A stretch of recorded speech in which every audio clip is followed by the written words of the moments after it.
Mám pre vás chutný a užitočný nápad, ako počas tekvicovej sezóny okrem krémových polievok, pečenej tekvice a koláčov pripraviť aj jeden výborný a sytý šalát. Bude to pečený tekvicový šalát so syrom.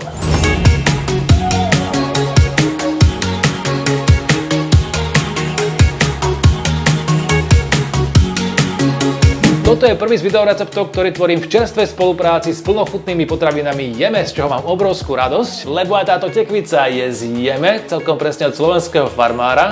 Vypestoval ju Gejza Varga. Aj keď ide o šalát, vďaka kombinácii tekvice s jedným geniálnym syrom vznikne jedlo, ktoré vás nasytí minimálne ako hlavný chod, takže je na vás, ako s receptom naložíte. Poďme na to.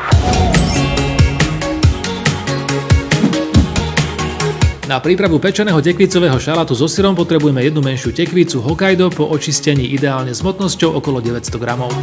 Ďalej 3 strúčiky cesnaku, lyžicu semienok horčice, lúpané tekvicové jadierka, štipku morskej soli a čierneho alebo farebného korenia, sumak korenie, 4 lyžice olivového oleja, šťavu z polovice citróna, zahŕsť lístkov čerstvej šalvie, červenú cibuľu, celkom presne použijeme 2 väčšie kusy a toto je spomínaný hrdina celého receptu. Syrár Giuseppe Castagna vyrába syr Robiola z 3 druhov mlieka, je z pohoria v Piemonte a zreje 15 dní. Šalátu v závere nasadí korunu. Tekvicu najskôr dôkladne umieme a v prípade potreby skrátime zoschnutú časť stopky. Utrieme do sucha, prekrojíme a potom zbavíme jadierok a stredovej časti. Pomôžte si naberačkou na zmrzlinu, ale pohodlne to zvládne aj polievková lyžica alebo menšia naberačka. Hokkaido pokrájame na pláty a potom na kúsky veľkosti jedného sústa, ktoré premiestnime na plech.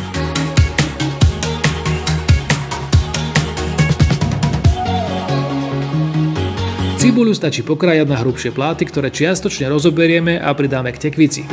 Takisto aj nasekané alebo postrihané lístky šalvie. Semienka a horčice najskôr v mažiari rozdrvíme. Nie je potrebné vytvoriť celkom jemný prášok, stačí, aby bola väčšina semienok viditeľne rozdrvená a pridáme k ostatným surovinám na plechu. Dochutíme lyžičkou soli, štipkou mletého čierneho korenia a prilejeme 2 lyžice olivového oleja. Všetko ručne zmiešame tak, aby bola tekvica dôkladne obalená koreninami aj olejom. Až na záver na vrch uložíme 3 strúčiky cesnaku v šupke. Upečú sa naraz s tekvicou, ale použijeme ich do zálievky. Plech vložíme do rúry vyhriatej na 200 stupňov a pečieme pol hodinu v bežnom režime z hora z dola a potom ešte štvrť hodinu s horúcim vzduchom. Po upečení vyberieme cesnak a necháme čiastočne vychladnúť. Zálievku pripravíme zo šťavy z polovice citróna, ktorú v menšej miske zmiešame s približne 2 lyžicami kvalitného olivového oleja.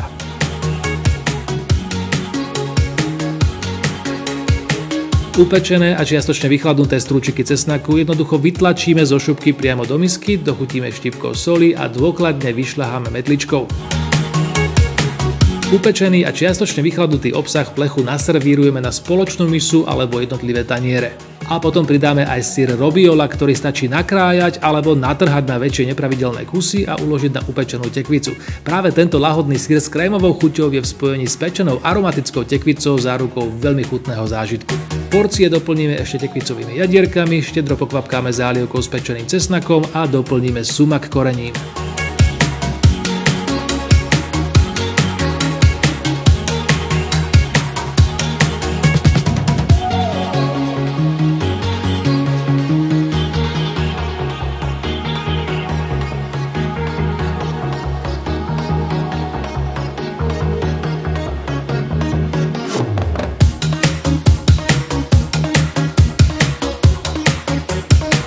To je situácia, keď to všetko stretne v takomto správnom pomere. A ten syr s tekvicou a miestami opečenou úplne chrumkavou cibuľou.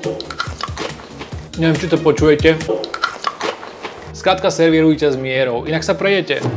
Aj keď to je sytý šalát, nemusíte ho využívať ako hlavné jedlo, pokojne ho dáte do stredu stola ako meze, to je príloha pre všetkých, prípadne ho ešte doplňte balzamikovou redukciou. Môj dressing môžete nahradiť horčicovou zálievkou, alebo tam šupnite ešte aj niečo zelené, nejakú rukolu, prípadne polníček. A výborný doplnok môže byť aj cesnaková hrianka. Zoznam surovín aj písaný recept hľadajte dole pod videom. Tento videorecept vznikol v spolupráci s plnochutnými potravinami Jeme, kde nájdete aj všetky suroviny, ktoré potrebujete na prípravu tohto receptu. Dobrú chuť!